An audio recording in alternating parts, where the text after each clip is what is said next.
회심이라고 하는 그런 주제를 가지고 우리가 함께 은혜를 나눕니다. 회심이라면 주님께로 마음을 돌이키는 것, 이거를 말하죠. 서로 주님이 어떻게 나를 만나 주셨는지 그런 이야기들을 하게 되면 주님이 얼마나 풍성한 분인지 우리가 알 수 있습니다. 주님은 각 사람의 기질을 아시면서 그 사람의 배경, 그리고 그 배경에 대한 그 사람의 반응을 아시기에 각 사람에게 가장 알맞은 방법으로 주님은 찾아와 주시고 또 우리를 변화의 길로 인도해 주신 줄 믿습니다. 오늘 본문에 나오는 이 사울은 교회의 박해자였습니다. 그런 그가 어떻게 예수님을 전하게 되었는지 하나하나 말씀을 보면서 성령님이 하시면 어떤 사람도 새 사람이 될 수 있다는 것을 기억하면서 오늘 우리가 말씀을 함께 나누기를 원합니다. 이 올림픽 역도 경기를 보면 이 선수들이 바벨을 들어 올리기 전에 이 코치가 선수들을 코칭하는 장면을 볼 수 있습니다. 그때 이 코치가 선수들에게 뭐라고 막 이야기를 하면서 마지막에 선수들의 뺨을 때리는 걸 볼 수가 있습니다. 어떤 코치는 톡톡 치는 정도의 강도로 선수들의 뺨을 때리는 경우도 있고 또 어떤 코치는 짝짝 소리가 날 정도로 강하게 이 선수들의 뺨을 때리는 것을 제가 보게 되었습니다. 이 즉각적인 그런 각성 효과로 인해서 이 뇌에 강한 자극을 주어서 야, 너 집중해야 한다. 이런 메시지를 보내주는 거죠. 그래서 선수들의 긴장을 풀고 순간 집중력을 가질 수 있도록 도와주는 겁니다. 그렇더라도 이게 심하면 갈등할 수가 있기 때문에 이 선수와 코치 간에 그것에 대해서는 미리 합의를 본다고 합니다. 경기를 잘 할 수 있도록 만드는 것이요. 자, 그런데 이제 오늘 본문에서는 사울이 하나님의 일을 한다고 하면서 사람들을 붙잡아 오려고 마음속에 살기를 가득 채우고 있는 겁니다. 이게 온전한 걸까요? 이제 첫 번째 단락입니다. 구원의 빛을 경험하는 때가 있다. 1절부터 3절인데요. 제가 1절 읽겠습니다. 사울이 주의 제자들에 대하여 여전히 위협과 살기가 등등하여 대제사장에게 가서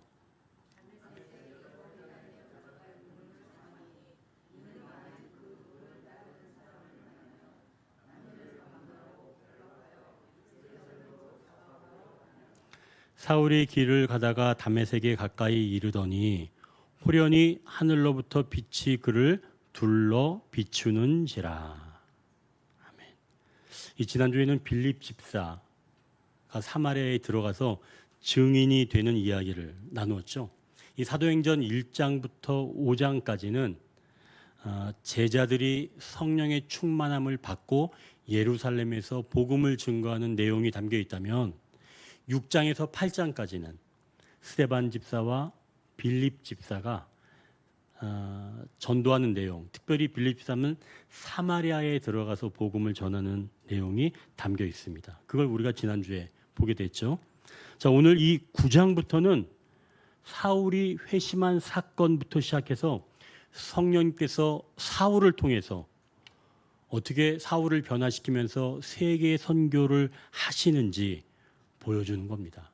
그래서 사도행전 1장 8절의 말씀처럼 오직 성령이 너희에게 임하시면 너희가 권능을 받고 예루살렘과 온 유대와 사마리아와 땅끝까지 이르러 내 증인이 되리라 하시니라 라는 말씀이 이루어지는 것을 보여주는 거예요. 그러니까 오늘은 사울이 회심하는 장면인데요. 이 사울을 통해서 이제는 하나님께서 사마리아가 지나고 이제 온 세계로 복음을 전하는 일을 이 9장부터 하나님께서 열어가시는 내용이라는 거죠. 자, 그럼 이제 이 나중에 이름은 바울이지만 이 사울이 어떤 자인지 좀 우리가 알아야겠죠. 사도행전에 기록하는 이 사울이 어떤 사람인지 8장 1절을 보니까 이렇게 말씀합니다. 8장 1절. 사울은 그가 죽임 당함을 마땅히 여기더라. 여기서 그가 죽임 당한 이것은 스데반 집사가 돌에 맞아서 순교할 때를 말하는 겁니다.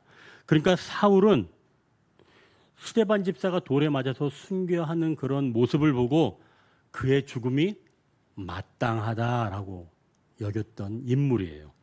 또 8장 3절에는 사울이 교회를 잔멸할 새 각 집에 들어가 남녀를 끌어다가 옥에 넘기니라.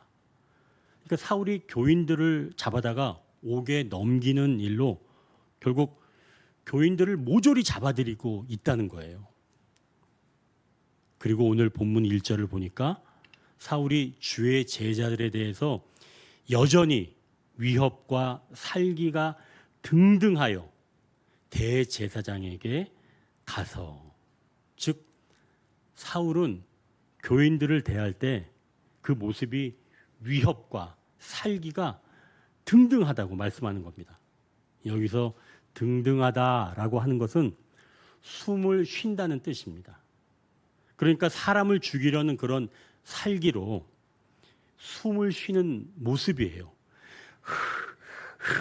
이렇게 말이죠. 분명히 스데반의 그 죽음으로 많은 교인들이 흩어졌음에도 불구하고 사울은 교인들을 잔멸하려고 살기가 가득해서 거친 숨을 몰아쉬면서 교인들을 찾고 있는 겁니다. 자, 그럼 사울은 자기가 하는 이 일을 옳지 못한 일로 여겼을까요? 그렇지 않죠. 사울은 자기가 하는 일이 곧 하나님을 위한 일이라고 그렇게 생각을 했습니다. 2절에 보면 사울은 다메섹 여러 회당으로 가서 그 도를 따르는 사람들, 즉 교인들을 남녀를 불문하고 잡아오려고 지금 벼르고 있었습니다. 그래서 다메섹 여러 회당에 가져갈 그런 공문을 대제사장에게 청한 겁니다. 사울은 바리새인으로서 율법을 연구하는 사람입니다. 그가 유대교 신앙으로 예수가 메시아라는 사실을 받아들일 수 없었던 거죠. 왜 그러냐면 하나님이 보내주시는 그런 메시아는 나약한, 즉 십자가에서 죽는 메시아가 아니다 라고 하는 그런 인식이 있었기 때문에 사울은 예수님이 메시아가 아니다 라고 여겼던 겁니다. 그러니까 예수님을 따르는 그런 제자들 또 교인들을 모조리 잡아들이는 일, 그게 바로 하나님의 일이라고 여겼던 거죠. 그래서 예수님은 이러한 사울 같은 자들을 미리 아시고 요한복음 16장 2절에 이렇게 예수님께서 말씀하셨습니다. 사람들이 너희를 출교할 뿐 아니라 때가 이르면 물은 너희를 죽이는 자가 생각하기를 이것이 하나님을 섬기는 일이라 하리라. 예수님이 미리 정확하게 말씀해 주셨죠. 사울 같은 인물들은 교인을 죽이면서도 이건 하나님을 위하는 일이다 라고 말한다는 겁니다. 그렇다면 지금 사울은 다메섹으로 들어갈 때 어떤 마음이었을까요? 내가 하나님의 일을 마침내 완수하겠다라고 하는 그런 굳은 마음으로 다메섹으로 들어가고 있는 중이었죠. 그러니까 사울은 그동안 율법을 연구하고 종교적인 활동을 통해서 얻은 지식으로 그 지식이 참된 지식이며 그 지식에 절대적인 가치를 부여하고 스스로 옳다고 여기면서 다메섹으로 들어가고 있었습니다. 너무 답답하고 안타까운 상황이죠. 전에 섬기던 교회에서 어느 성도님이 몇 주 동안 교회에 나오시다가 그 다음부터 안 나오시는 거예요. 이야기를 들어보니까 다른 교인들의 행동을 보고 실망해서 교회에 몇 주간 나오지 않는 겁니다. 그래서 제가 이제 전화를 드렸죠. 근데 그분이 하신 말씀은 자기가 너무 실망했다는 겁니다. 어떻게 교인이 그렇게 말할 수 있냐는 거죠. 그래서 이제는 교회에 나가지 않겠다는 겁니다.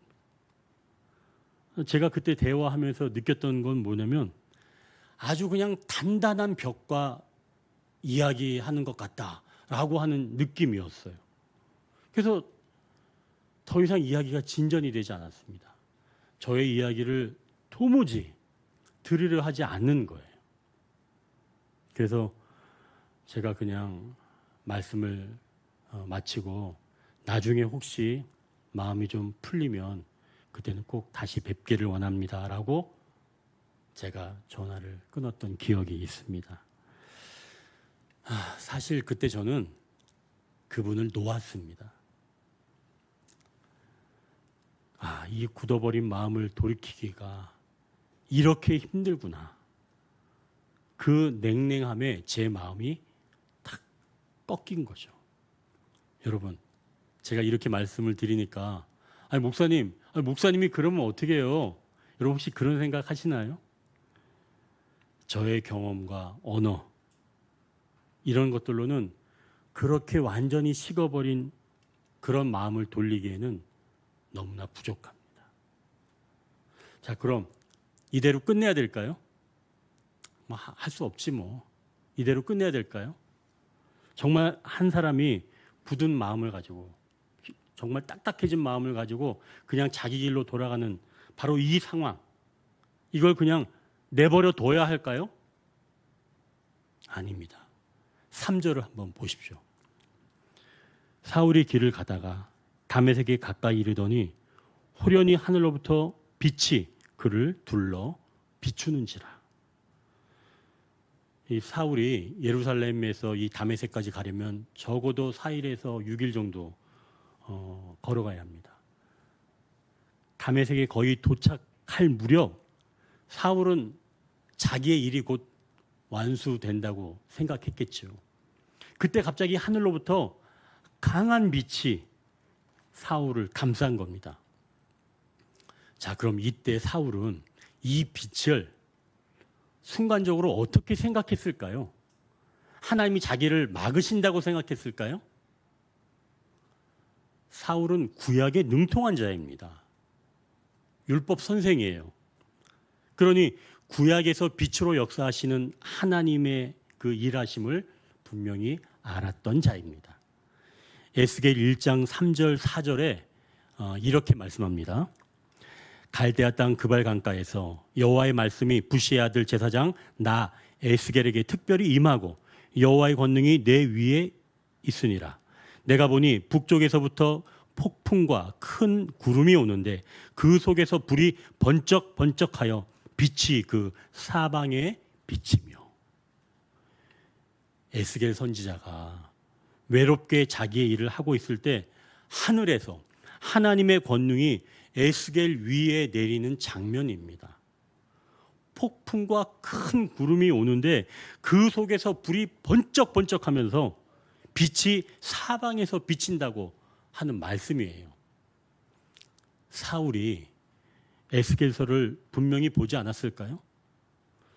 그렇다면 자신도 지금 하나님의 일을 하기 위해 멀리 다메섹까지 지금 외로이 오고 있을 이때 힘을 실어주시려고 하나님의 손길, 그래서 하나님은 빛으로 나에게 역사하신다. 잠깐이라도 사울이 이렇게 생각하지 않았을까요? 사울이 그 빛을 하나님의 응원이라고 착각했을 줄 어떻게 알겠습니까? 하지만 분명한 것은 그가 그렇게 하나님의 응원이라고 착각을 했든 아니면 하나님께서 그를 꾸짖으려고 하든 분명 그 빛은 사울을 위한 것이면 틀림이 없습니다. 이걸 본다면 이러한 벽과 같은 사람, 도저히 대화가 통할 것 같지 않은 그런 사람, 이제 포기할 수밖에 없는 사람인데도 하나님은 그를 일깨우신다는 겁니다. 우리는 그 사람을 딱 볼 때 나는 안 돼. 또 우리는 안 돼. 라고 하지만 하나님은 하십니다. 만약 하나님이 긍휼히 여기시기로 작정을 하신다면 하나님은 반드시 그를 구원해 내십니다. 우리는 포기할지라도 하나님은 포기하지 아니하시고 그를 압도하여 마침내 그에게 나타나셔서 그를 감싸 안으시는 줄 믿으시길 바랍니다. 그러나 여러분, 우리가 포기하지 않아야 할 이유가 여기에 있는 거예요. 우리는 안 되겠다고 생각하지만 하나님은 하시면 한다는 겁니다. 그래서 나는 어제까지 포기했지만 나는 오늘 다시 일어서는 거죠. 성령님께서 그에게 나타나시면 철옹성과 같은 그 벽도 무너지고 딱딱하게 굳은 마음도 무너져서 주님께 돌아오게 되는 줄 믿습니다. 하나님은 포기하지 않으십니다. 자, 그렇게 구원의 빛을 경험하게 되면 이제 어떤 일이 일어날까요? 두 번째 단락입니다. 새롭게 깨닫는 것이 있다. 4절부터 6절인데요. 여기도 우리가 한 절씩 같이 읽겠습니다. 땅에 엎드러져 들으매 소리가 있어 이르되 사울아 사울아 내가 어찌하여 나를 박해하느냐 하시거늘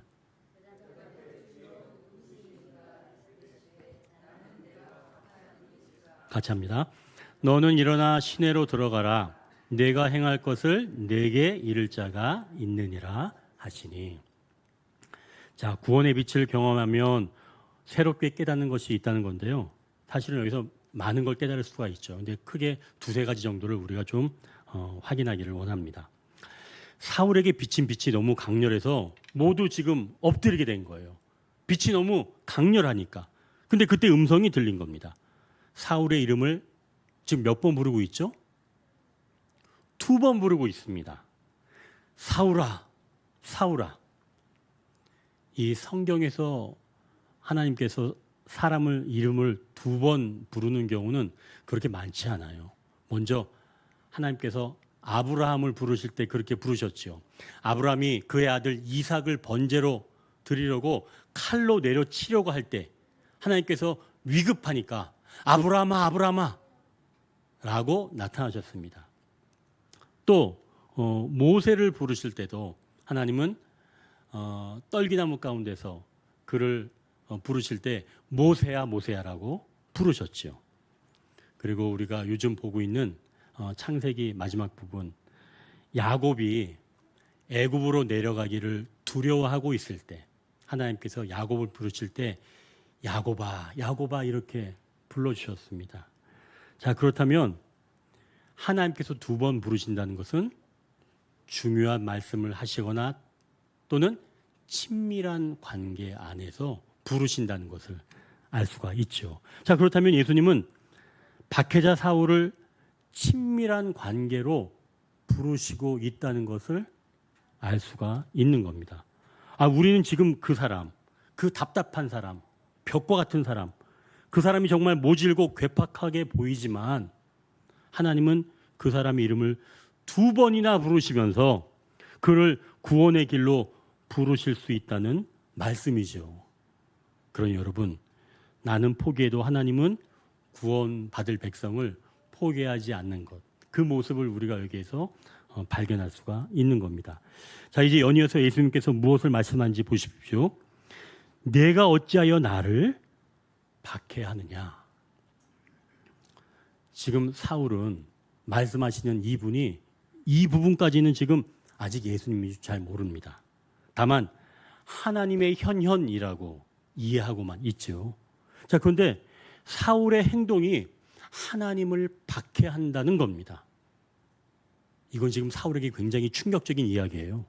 아니, 나는 지금 하나님을 위한 행동을 하고 있는데, 그래서 조금 전에 있었던 강한 빛이 자기를 응원하는 빛인 줄 알았는데 그게 아니라 오히려 하나님께서는 나에게 따뜻하게 불러주시긴 하시지만 책망하고 계시는 겁니다. 아니, 자기는 옳다고 여기는 일인데 그 일이 바로 모두를 핍박하는 일이라고 지금 말씀하시는 거예요. 그리고 사울은 예수님을 지금 핍박하는 거예요? 아니잖아요. 제자들 그리고 예수님을 따르는 교인들을 핍박하고 있는 거죠.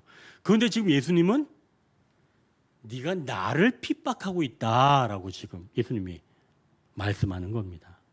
그렇다면 곧 예수님은 교인들과 하나로 연합되어 있다는 것을 알게 되는 거죠. 자, 그럼 결국은 예수님의 마음, 성도들의 마음이 같다는 겁니다. 같은 마음이 있다는 거예요. 제가 이제 지난 수요일 함께 기도하는 시간이었는데요. 수요일 그날따라 요즘 안 나오는 성도님들, 그런 분들이 계속 제가 막 떠올랐던 거예요. 그래서 제가 이제 그분들을 생각해서 막 기도하는데 너무 막 답답하게 느껴졌습니다. 그때 저의 그 답답한 마음이 주님은 얼마나 답답하실까? 주님의 마음으로 느껴지기 시작을 한 겁니다. 그래서 내 마음이 비통하게 이렇게 느껴지는 것, 이것은 곧 주님도 이렇게 비통하게 여기시는 거겠구나라고 하는데, 그게 바로 요한복음 11장 33절에 이렇게 말씀합니다. 예수께서 그가 우는 것과 또 함께 온 유대인들이 우는 것을 보시고 심령의 비통이 여기시고 민망히 여기사. 그러니까 예수님은 믿음 없는 자들에 대해서 의로운 분노와 또 믿는 자들의 아픔에 깊은 비통함을 느끼신다는 말씀입니다. 여러분, 주님은 우리의 아픔에 함께 하십니다. 자식이 울면 부모의 마음이 찢어지는 것처럼 우리 주님도 우리의 아픔을 아시고 주님의 아픔으로 받으신다는 거예요. 이렇게 주님께서 믿는 자들이 당하는 아픔을 자신의 아픔으로 여기시면서 비통함을 느끼실 때 우리 믿는 자들에게는 그게 위안이지만 우리를 대적하는 그 대적자들에게는 당황스러운 일이겠죠. 여기서 사울은 지금 이분이 정확하게 누군지 아직은 모릅니다. 그래서 5절에 사울이 여쭤보는 거예요. 대답하되 주여 누구시니까? 이르시되 나는 네가 박해하는 예수라. 이 구절이 사람이 당하는 가장 충격적인 구절일 것입니다. 내가 그동안 해왔던 일들이 완전히 방향이 잘못되었다는 것을 깨닫게 되는 말입니다. 사실은 그동안 예수는 메시아가 아니라고 여겼죠. 그저 한낱 사람에 불과하다라고 사울은 여겼습니다. 그래서 예수님이 사람들을 선동해서 유대교를 흔드는 그런 사악한 사람이라고 보았던 거죠. 그래서 사울은 나머지 세력을 제거하는 것이 곧 하나님을 위한 일이라고 여겼던 사울입니다. 그런데 하나님의 현현, 그리고 그 빛나는 존재가, 그리고 자기가 박해한 분이 곧 예수시며 그분이 곧 하나님의 아들이 되신다는 사실을 예수님께 직접 듣게 된 겁니다. 이거는 한 사람의 인생이 완전히 송두리째 뽑히고 달라지는 바로 그러한 지점인 거예요. 엄청난 것을 깨닫게 되는 겁니다. 그동안 자기가 생각해왔던 모든 것들이 수정되어야 되며 과거에 알았던 모든 지식이 전부 배설물처럼 여겨지는 그런 순간이 찾아오게 된 것이죠. 자기가 옳다고 여기면서 행동했던 모든 것들이 이제 심판의 대상이 된 겁니다. 하나님을 위한 일이 아니라 하나님을 박해하는 일이었던 거죠. 사울의 이러한 심정을 잘 이해할 수 있는 구절이 있는데요. 자기가 쓴 고린도전서 9장 26절에 이 사울이 이렇게 이야기합니다. 그러므로 나는 다름질하기를 향방 없는 것 같이 아니하고 싸우기를 허공을 치는 것 같이 아니하며. 사울은 그동안 다름질을 해왔는데 향방이 없었다는 겁니다. 방향이 없이 그냥 달리기만 했다는 거예요. 여러분, 아무리 속도가 빨라도 결승점과 반대 방향으로 달려간다고 생각해 보십시오. 그렇다면 그는 경기를 마칠 수가 없을 뿐더러 오히려 속도가 빠르면 빠를수록 그에게는 더 치명타입니다. 또 그가 잘 싸운다고 생각했지만 열심히 허공을 치는 권투 선수처럼 그의 경기는 의미가 없었다는 거죠. 지금껏 달려온 인생이 아무런 의미가 없었다는 겁니다. 주님으로 향하는 방향이 아니면 그건 잘못입니다. 사울은 바로 그것을 깨닫게 된 거죠. 자, 이제 또 한 가지 깨닫게 된 건 있는데요. 6절 한번 보십시오. 너는 일어나 시내로 들어가라. 내가 행할 것을 내게 이를 자가 있느니라 하시니. 지금 예수님께서 사울에게 내가 행할 것을 내게 이를 자가 있다라고 말씀하십니다. 그동안 잘못된 것을 사울이 행했는데 이제는 마땅한 것을 행할 때가 왔다는 거죠. 자, 그런데 여러분, 예수님께서 사울에게 바로 네가 무엇을 해야 된다라고 말씀하지 아니하시고 행할 것을 너에게 이야기해 줄 사람이 있다라고 하시는 거예요. 여러분, 좀 희한하지 않아요? 아니, 그냥 예수님께서 직접 말씀하시면 되지 너에게 어떻게 해야 되는지 얘기해 줄 사람이 저기 있다라고 말씀하는 겁니다. 이건 뭘 말씀하는 걸까요?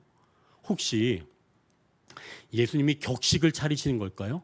예수님은 높으신 분이고 이제 사울은 막 구원을 받은 사람이니까 너무 간극이 크다고 여기시면서 야, 네가 할 일은 내 밑에 있는 사람한테 얘기 들어.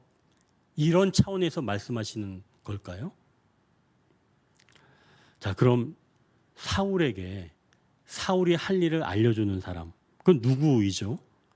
바로 다메섹에 있는 주의 제자 아나니아입니다.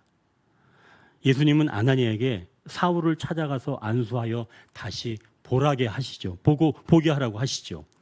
그러니까 아나니아는 예수님에게 이렇게 반문하는 겁니다. 아, 주님, 우리가 그 사람에 대해서 들었는데요. 그는 예루살렘에서 주의 성도들에게 적지 않은 해를 끼친 인물입니다. 그리고 주를 따르는 그런 자들을 지금 잡으려고 이 다메섹까지 온 사람입니다. 라고 이 아나니아가 예수님에게 말씀을 드렸죠. 그랬더니 예수님께서 15절, 16절에 이렇게 말씀하십니다. 주께서 이르시되 가라.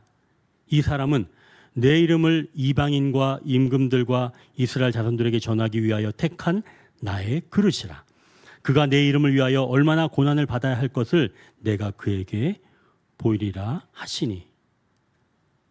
예수님은 지금 아나니아에게 사울이 어떤 일을 해야 하는지, 그가 이방인에게 복음을 전해야 하고 예수님의 이름을 위해서 많은 고난을 받아야 할 자라고 말씀하십니다. 그래서 아나니아는 이 말을 듣고 사울을 찾아가서 안수하여 사울의 눈이 뜨게 됩니다. 자, 그럼 이제 여기서 기억하십시오. 주님을 믿는 자들은 이 일을 언제 하는가입니다. 사울이 눈을 뜨려고 이방인들에게 가서 복음을 전한 건가요? 아니죠. 주님의 일은 다시 눈을 열어보게 하시고, 즉 회복의 은혜를 경험하고 난 뒤 진정으로 감사하는 마음이 일어나면서 그때부터 주님의 일을 감당하게 하십니다. 그러니까 주님을 알지 못하던 때는 사울은 내가 하나님의 일을 온전히 이룬다고 열심을 내었던 사람입니다. 그래서 사울처럼 위협과 살기로 그 일을 감당해 왔던 거예요. 하나님의 일을 한다면서 위협과 살기로 그 일을 감당한 겁니다. 그러나 기독교 신앙에서는 위협과 살기로 주님의 일을 하는 게 아니라 나에게 먼저 은혜를 베풀어 주시고 내가 그것을 은혜를 받고 그분께 감사하여서 주어진 일을 기쁘게 감당하는 그런 순서가 있다는 겁니다. 그러니까 결국 주님의 일은 위협과 살기로 감당하는 것이 아니라는 거죠. 도끼를 잔뜩 품고 주님의 일을 한다고 하는 사람들이 있다면 여러분, 그건 주님의 일이 아닌 줄 믿으시길 바랍니다. 주님의 일은 그렇게 도끼를 품고 하는 게 아니에요. 하나님께 받은 은혜가 너무나 풍성해서 내가 감사의 마음을 담아서 어떻게 내가 감사의 마음을 표현할 수 있을까? 그 마음으로 주님의 일을 하는 겁니다. 저도 주님의 일은 은혜를 받은 후에 감사함으로 감당한다는 것을 다시 한번 깨닫게 되었는데요. 지난 수요일에 예배를 마치고 제가 이제 저 책상에 앉아서 잠깐 영상 때문에 이제 좀 앉았습니다. 근데 갑자기 내가 여기 지금 왜 앉아 있지? 예배는 드렸나? 그런 생각이 들었습니다. 그래서 제가 아내한테 물어봤습니다. 예배가 끝났나요?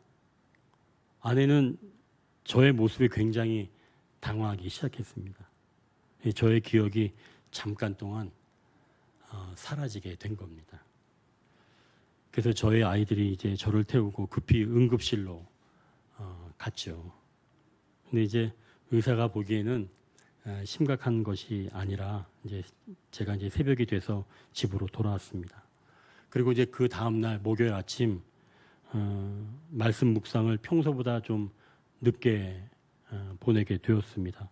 그래서 이제 준비를 하고 있었는데 그 이른 아침 7시 58분 그때 저에게 카톡 문자가 오는 겁니다. 이런 문자였어요. 목사님, 오늘의 말씀을 기다리고 있어요.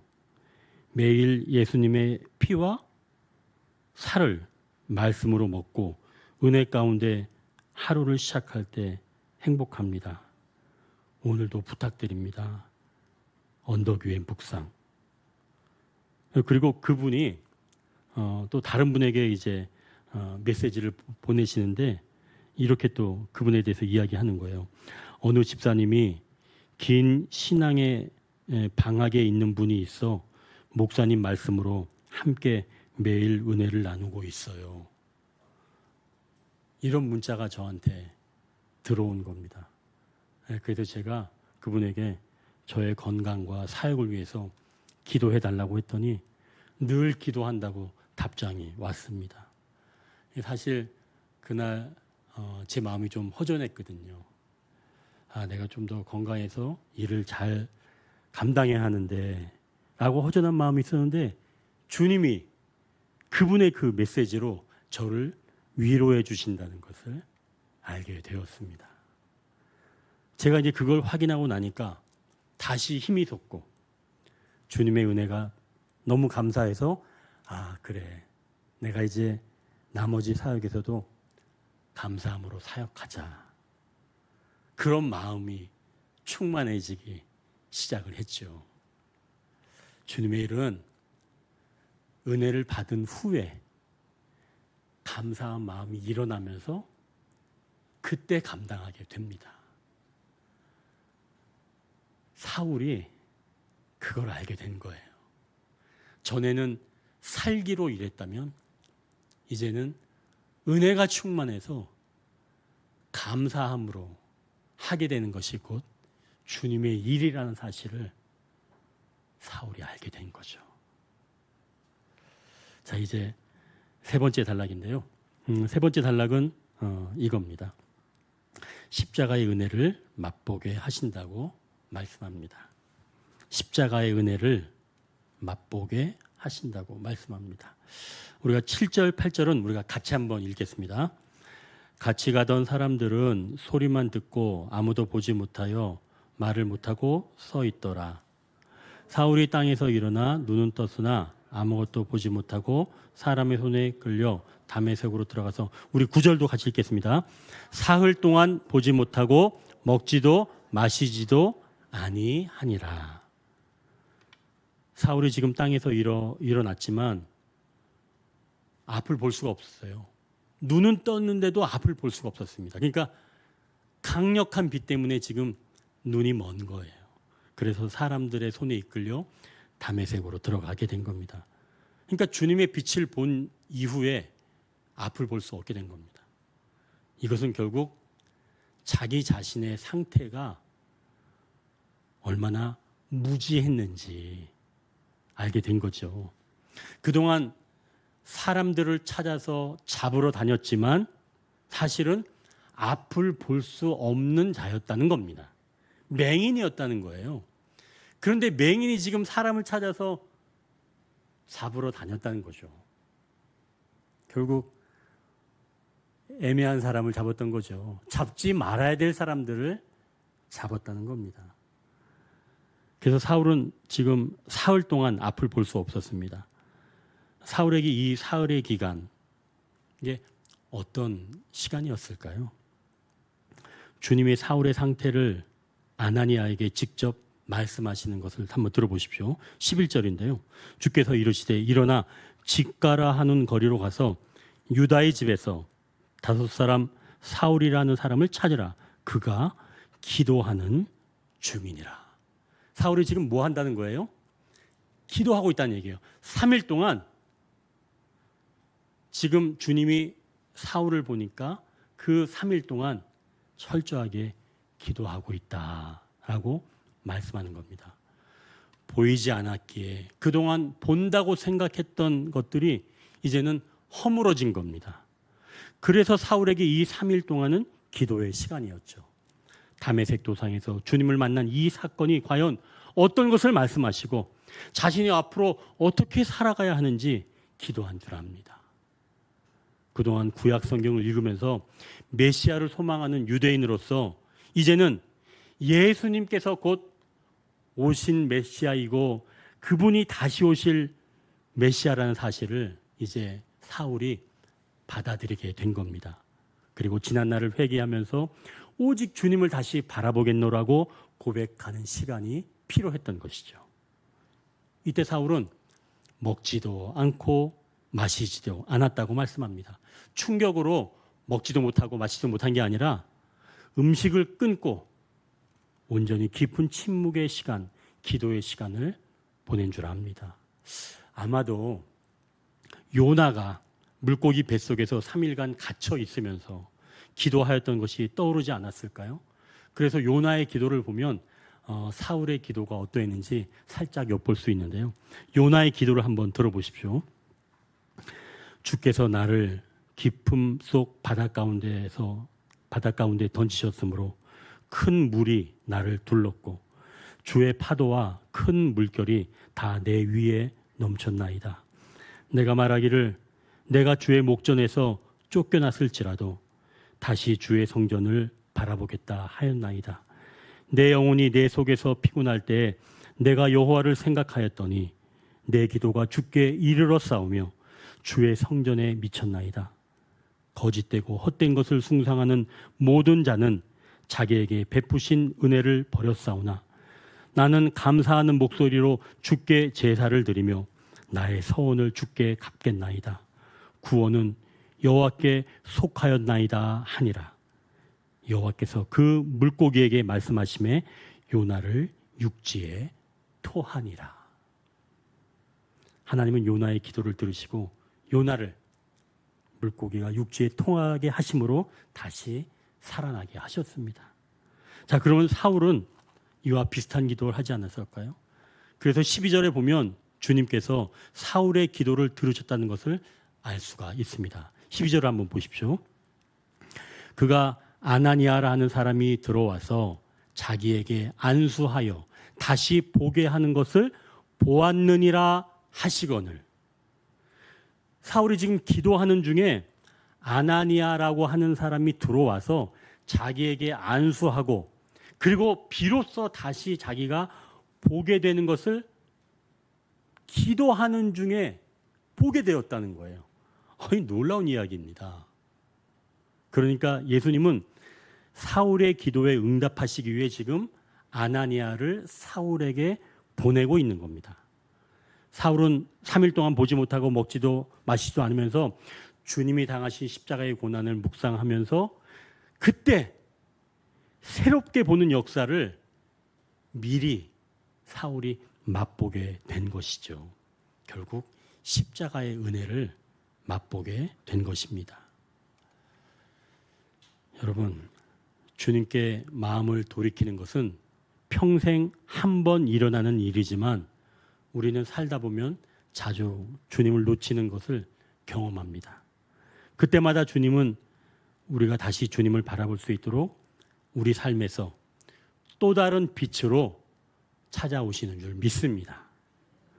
우리를 사랑하시는 그분의 손길은 우리에게 남은 날들을 어떤 마음으로 살아가야 하는지 알게 하십니다. 주님이 주시는 따뜻하고 촉촉한 은혜는 우리의 남은 삶을 더욱 값지게 만들어갑니다. 말씀을 정리합니다. 강팍한 상태인데도 주님은 긍휼히 여기셔서 구원의 빛을 비춰주십니다. 이때 새롭게 깨닫는 것이 있다고 말씀합니다. 주님은 우리와 연결되어 있으시며 주님의 일은 은혜를 받은 후에 감사함으로 일한다고 말씀합니다. 진정한 회심은 십자가의 은혜를 맛보며 시작된다고 말씀합니다. 기도하겠습니다.